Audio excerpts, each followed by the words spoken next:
I'm not suggesting that we need a coach for every single aspect of our life, but I do think that we should all be cognizant and aware that we may need some coaching and guidance in different parts of our life. Welcome back to Neuroconversant Leadership, where we talk about effective leadership and communication, especially in the STEM workplace or wherever neurodivergent people are found, which is just about everywhere. Today, we have an old friend of mine, Julina Ogilvie from Principal Wealth. Welcome. Hi, Jeremy. It's nice to see you. It's been a while. It has. So can you give everyone a little bit of background on what it is that you do now and how you got there? Sure. So I have been in finance for about 30 years. I started at an asset management firm called Lord Abbett back in New Jersey when I graduated college. And I was there for about 14 years. I moved over to JP Morgan Asset Management. Both of those firms, I worked directly with financial advisors, in particular in the Northeast. And that's how I met you in Rhode Island. Yep. And about 6 years ago or so, a little bit shy of that, I transitioned over to the wealth management side. And I joined an independent firm here in Connecticut, Principal Wealth, by our founder and CEO, Bob Paolucci. And so I'm down in our Westport office, and I'm working with individuals on really helping them, find financial security by investing, financial planning, and so on and so forth. So great. And you're dealing with individuals. How many of them are fluent in finance and how many have no idea? I would say the latter is the higher number. I do certainly have clients that are fluent, whether they were in the industry themselves, call it an engineer, lover, or passion of finance. But truthfully, most individuals that are planning for retirement, planning other financial goals, don't really have a background in finance. They don't, quite frankly, have the time. And so it's one of the reasons they come to us is they want that guidance. And so we constantly struggle, and we have that conversation around taking all the knowledge that we have, our beliefs around the markets, the economy, and where we think it's going, and phrasing it in a way that our clients can understand it. That transition from working with financial advisors to working with individuals is pretty interesting, because I remember going to your presentations and they were great explaining the markets, but I had a background in it and I was immersed in it, and you were just giving me additional information. How different is it talking to advisors to now individual clients? It's a great point, Jeremy. I think it's a huge transition. We were, especially at JP Morgan, there they have what's called their guide to the markets. They're, one of the most thoughtful from an economic perspective. And they trained us to go around and talk to financial advisors in that language. I will say, however, I was fortunate in that my financial advisors would ask me to speak at a client event. Mm-hmm. And so that forced me, even back then, to try and take the complexities of the market and simplify it in a way that others could understand it. So I did have a little bit of that background. However, I still felt that transition coming over to the wealth management side. And I sometimes have to catch myself, slow down, and, try to explain things in a way that you're just really not talking over their head. It's not easy. No, it's not. And one of the challenges is, you mentioned engineers a couple of minutes ago. Generally, financial advisors don't like working with engineers. That's what I found. I do, because my background's in engineering, but yes. They want all the details. Uh-huh. And some people, I would try to give them details and they're like, I don't want to know. Yeah. Tell me a little bit about how you navigate that when there's something someone needs to know, something you think they should know, or something they want to know, and kind of navigating those differences. I think that that's part of the dance of trying to get to know someone and understanding how much they understand the markets and how much they want to understand the markets. And I think there's a combination of them. I do have a client that's an engineer. He wants to know everything. He wants to know everything that we're thinking. He wants to know every investment, why we own it, what's the cost, how does it fit in the portfolio. That's his thought, and I'm happy to do that. There are others that will say to us, listen, Julina, we know that you're thoughtful in the markets. You have a monthly webinar. You send it to me every month. I love knowing that you're thinking about it, but I quite frankly just don't want to do it or don't want to pay attention to it. And that's fine. And so, from that perspective, we really simplify it down as much as we can in our reviews. But there are others, Jeremy, that may not know so much about the markets, but they want to know more. Mm-hmm. And so they want to engage a little bit more. And so it's always that dance of how much information, do we, we have, we meet with our quarters, call it, we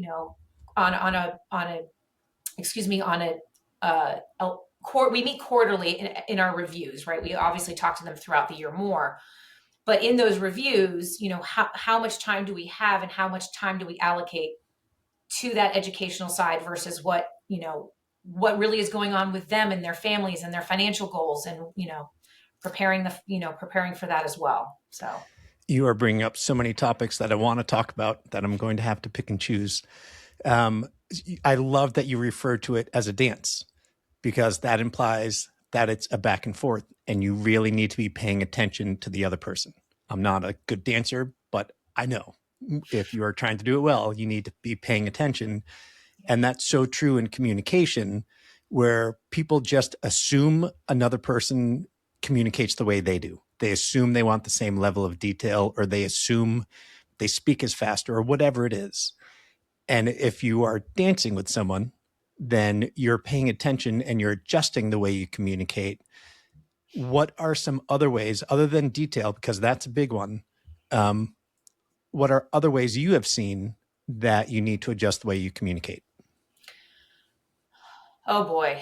Yeah, I'm trying to think of how to answer this question, because as you were talking about this, I was thinking through my career and, coaches that I've had over my career, and thinking back to how many times I was told, Julina, you're speaking too fast.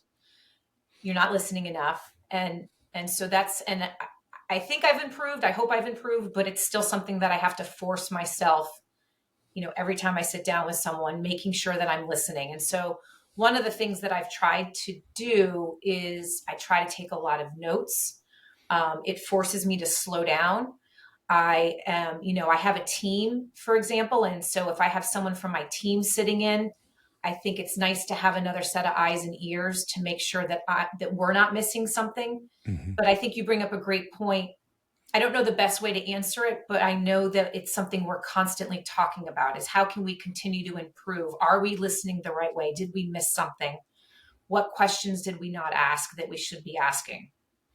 That's wonderful. It's wonderful that you're focused on it. There are so many different aspects of communication that people will do differently that, like I said, we assume, and it doesn't occur to us that other people are doing it differently. Have you ever found that there's a client or prospect that one person on the team just can't connect with, but another person feels very natural? Oh, absolutely. And I think that's natural in our human behavior. And that's one of the things that I love about us having a team, is I know that I will not connect the same way with all of my clients or prospects or whomever I come across as maybe someone else on the team. We all have very distinct personalities, and we know it, and we try to embrace it. And, our firm, we even go so far as to take, I think it's the DISC. I'm blanking out, but we do, we know all of our personalities at our firm, and we talk a lot about, can we identify what that personality of our client is? And if that's the case, based on that DISC profile, how should we be talking to them? And something else that I thought about, Jeremy, in regards to communication, is we live in such an easy world of email and text, and we're not really allowed to text. But so I'm thinking from an email standpoint, I can't tell you how many times I get an email from someone and I start to write back, we're in a rush, and then I have to stop myself and say, you know what, I'm going to pick up the phone and call them. I think I understand them, but I may be missing something, or I don't know if they're going to understand what I'm trying to communicate back. And I am trying to do that more and more, because it only takes one time to catch yourself in that assumption and the communication going wrong, that you say, no, I'm just going to pick up the phone. Yeah. Email feels so efficient because you can just fire it off. You don't need to wait for them to pick up, or if they're not there. Yeah. But anytime something starts going wrong on email, there's no way you can fix it over email. The only way you can fix it is in person. And even though it feels the most efficient, like you've been saying, sometimes it's actually better to just pick up the phone or, talk to the person face to face and make sure. Yeah, absolutely. Absolutely. Love it. What were the other things that I was going to ask about? So you like to use the disc, and I'm a big fan of the Myers-Briggs MBTI. All of them are good. They all just, look at things in different ways. Mm-hmm. Another one in the Myers-Briggs that can cause a lot of communication problems is thinking versus feeling.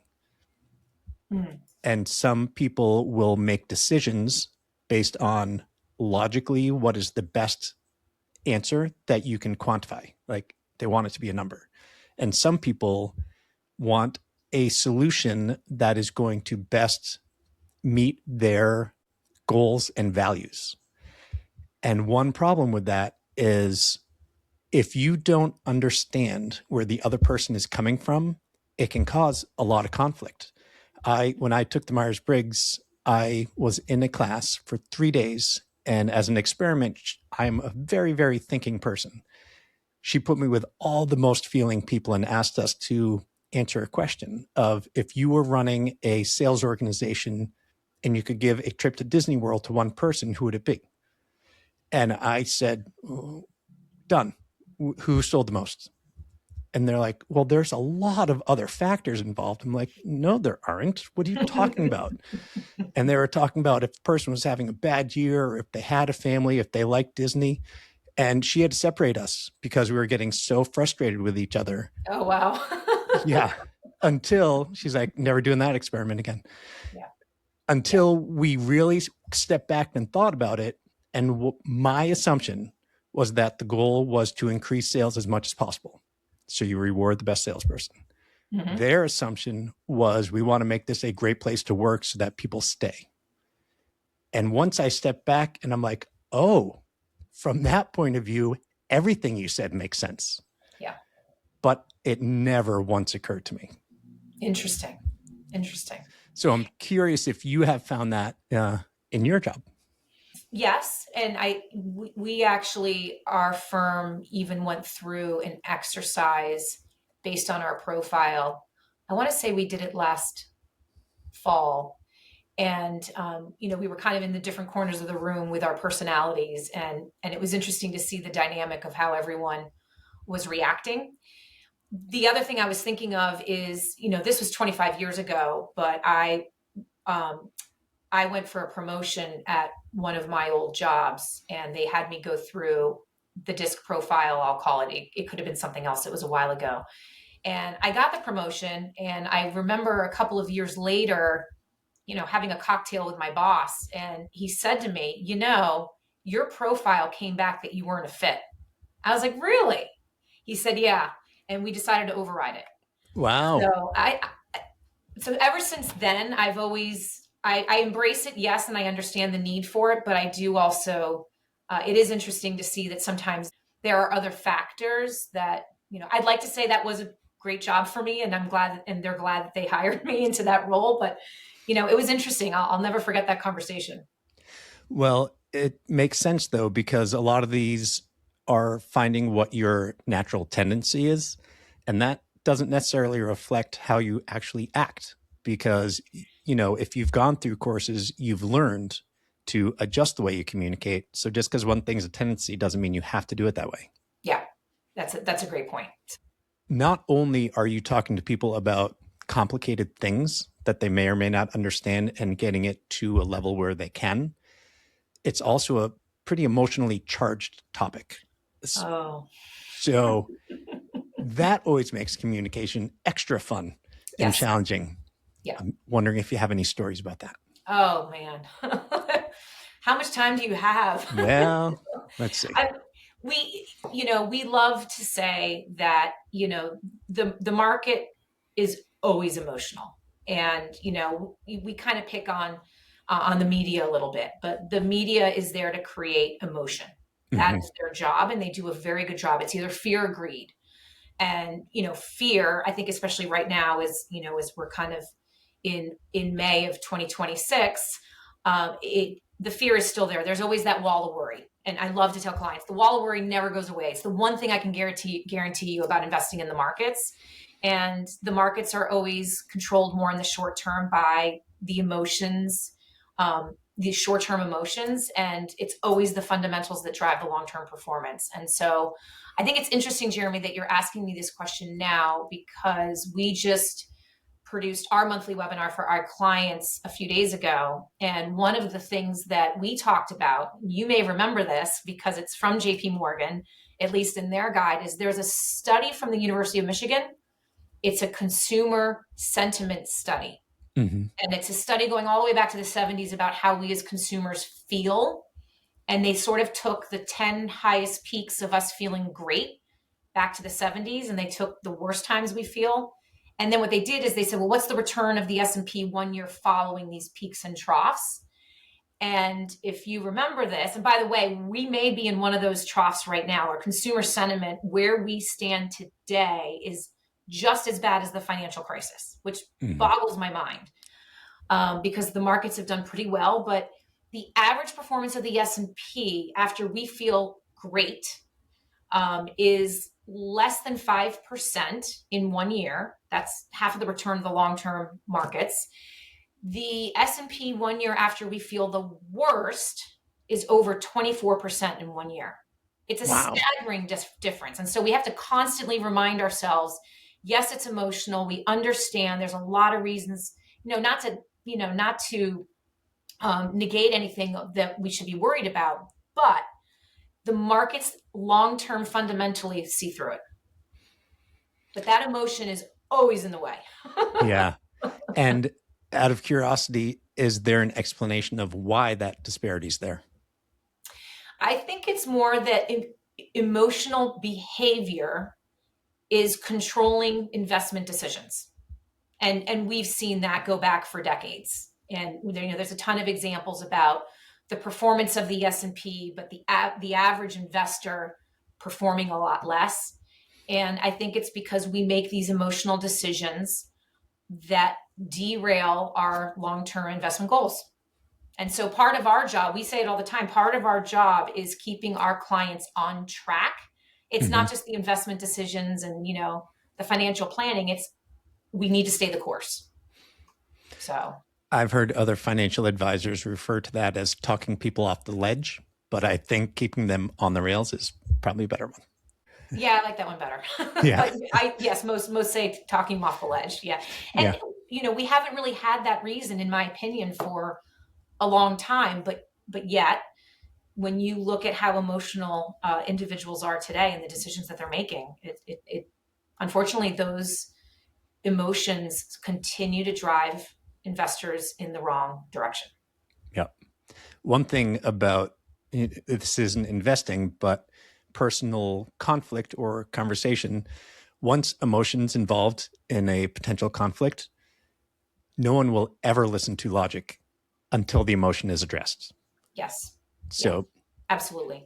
And I don't know, Jeremy, if this kind of ties into where we started the conversation to talking about emotion, but one of the things I have really learned since I joined the wealth management side and working directly with clients is that we all have our own money story. We all have a prejudice around our beliefs around money. And by the way, they usually start at a very, very young age, like in your childhood. Yep. Was there an experience? Was there a lesson? My dad was fired from his job when I was in high school. I think that was one of my early money stories of becoming obsessed about understanding finance and always having a job. But, I think if we can help identify everyone's story and, is there something about their background that we should know that gives them a belief or a bias to act or believe a certain way, I think that helps them make better decisions. How often do you go back and ask people about their early memories of money? That's a good question. I'm doing it more and more, and it's almost like I stumbled upon it. And the reason I say that is that, back in the pandemic, I started a podcast, Women on Wealth, and I was interviewing women on Zoom that I met off of LinkedIn, and I couldn't believe people wanted to talk to me about finance. But I was, it what I learned in every conversation was these women would talk about what they wanted to understand, what their beliefs were, and it almost always tied back to something that occurred, something that occurred to them in their childhood. It was fascinating, and so that was my aha moment. So you're kind of like a therapist, a financial therapist. Yes. I'll tell you my first memory. You said that your dad got fired. There were 10 of us, so the house was loud often. And my father was on the phone with someone, at work, and we were being loud, of course.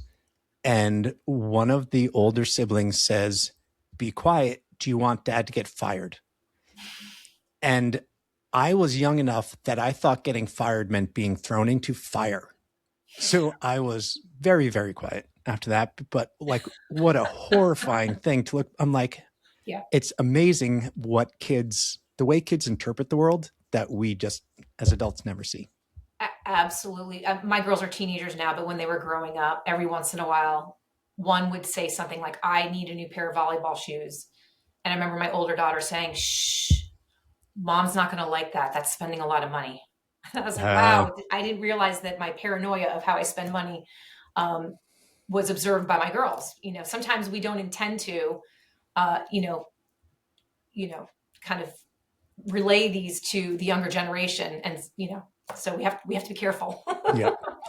But I love volleyball, so I'm in favor of getting new shoes. Interestingly, I know it's not quite the same company, but JP Morgan Chase has an autism at work program where they proactively seek out autistic people, and they have a whole program, and they've found that department is between 90 and 140% more productive than a similar department with fewer mistakes. Oh, interesting. I hadn't come across that. Yeah, it's a pretty Yeah. good one. I'll send you the article, but I am curious. That is just one example of not being able to communicate with people who are different than you. JP Morgan Chase decided that we are going to make it so that we can communicate well with these people. People tend not to hire people who are different than themselves. Sure. And if they do, they have a really hard time integrating. Yeah. I'm curious if you see neurodiversity or neurodivergence on your team, in your clients, and how it's affected you. I think the diversity factor is ongoing in finance in general, and clearly across other sectors as well. We were very conscious of it. In fact, I believe when our firm was awarded one of our first awards, and I can't remember if it was Barron's or Forbes, they acknowledged that we at our firm, Principal Wealth, had more female advisors as a ratio to men than the majority that were out there. And so that's something we're cognizant of. Could we be more diversified? Absolutely. And, that's always something that a lot of firms, not just ours, are challenged with. In finance, it needs a lot more diversity. And, Yeah. I joke, I would have thought by now, 30 years later, that this industry would have a ton more women, given, the flexibility that you can have as a wealth advisor. And I still don't see it. It's amazing to me. It is. And there's a Credit Suisse study where, and this was a while back when most boards at corporations didn't have women on them, or many didn't. The ones that had at least one woman had something like a 28% increase of return on equity and a 40% increase in net income compared Yes. to the ones without. And yet, even today, there's only 23% of board members are female. Absolutely. And I'm familiar with that study, and it's amazing to see how that is. And I don't know what the right answer is, Jeremy. Maybe it's just that there still aren't enough women in the industry in general. And, you look at some of these larger organizations that are looking for more females on their board, but there's still a small percentage of the pool is I think part of the problem. So, but that's just my opinion. Yeah, good save. And sometimes I'll talk to people about that study, and they ask about, well, why? And in the study, there were a number of reasons, but it basically boiled down to they bring a different perspective, which is useful. or you basically just doubled your talent pool by being able to include women. Yeah. If And my answer to them is, who cares? Like, who cares which one it is? It Yeah. could be either, it's probably both, but it's incredibly useful. Well, and it's interesting the timing of this conversation because I was just at a local university the other day, trying, we're having a discussion with them about how we could help each other. As you know, I love to educate around finance, and so I was offering, my services to all of the finance majors there. Nice. And I asked, I said, how many women are in the program? And, the answer was not enough. It is still majority men. And, that's obviously one of, many challenges of diversity. But I think if the pool remains small, as they grow successfully in their careers, it makes it even harder to fill the top suite. Yeah. I went to school for engineering, and I have enough gray hair that when I went, it was almost all men. Yeah. And for anything that they would try to do for a department, they would always pair us with the nursing department because that was almost all women. Yeah. Just to get a balance. That's how we used to always have our events. Amazing. Speaking about neurodivergent people, the ones who are dealing with all the numbers. So at a big firm like JP Morgan, asset management, the people who are just dealing with the numbers, but not anywhere close to the clients, they are very often going to be neurodivergent or of some variety. How often did you have to be a translator between, the person up there and the person? That's a good question. One of the things I'm thinking of is when I was at JP Morgan, for example, I covered the state of Connecticut, Rhode Island, part of Massachusetts. And so having the benefit of being between Boston and New York, I had access to the majority of our portfolio managers. So when they were kind of forced to get on the road, they would, I was one of their favorites just from a geographical perspective. And I actually at the end was learning to be a little bit picky because there were some that weren't great at the client interface. Even in front of a financial advisor, they would be too technical. And so that was difficult. And then I would even look at them and say, I don't know if I understand everything that you're saying myself. So I just wouldn't travel with them, to be honest. And I focused on the ones that I felt could be good communicators of, how they thought of the world, how they thought of their investment process, how it would benefit an investor. And I think that that's part of, I think there was an acknowledgement, at least there, that they needed to have some type of skill set if they wanted to interface with us and then in turn to the clients. It's not easy, and it's not a common person who has both. No. And I would argue with you and say that I don't think it was just your geographical location that made you one of their favorites. Oh, thanks. Yeah. I was not a good driver. They didn't want to drive with me. So, and now we have Uber, so it's okay. Yes. And pretty soon cars will drive themselves. Yeah. We're going to need to start wrapping up. So are there any questions that you wish I had asked you because they deal so much with communication and what you do that it would have been a good question for me to ask? Oh, that's a good question. I think coming into this, one of the things I was thinking of is the whole concept of behavioral finance, right? And it's this whole idea, it's this intersection of our behavior and finance in general. And I think that's a growing part of our industry. It's been around maybe for 30 years, which I don't think is that long, but it's something that, behavioral finance in general, I would just say is something that we need to focus on. And I think investors need to have a constant reminder and understanding that their emotions can derail their investment. And I think it's the same across other aspects of our lives, personal, career. We have to have an acknowledgement of our emotions, and we need to constantly recheck. That's kind of what I had in my mind today, if I didn't already articulate it. No, I think that's great. And you do see it in so many different things where people will, as the old saying goes, cut off their nose to spite their face. Yeah. They will not do what's best for themselves or necessarily other people just because they're so upset about it. Yeah. And I think that's why it is interesting, but at least when I go around and meet individuals in the community, I feel like there's a lot more coaches than ever before.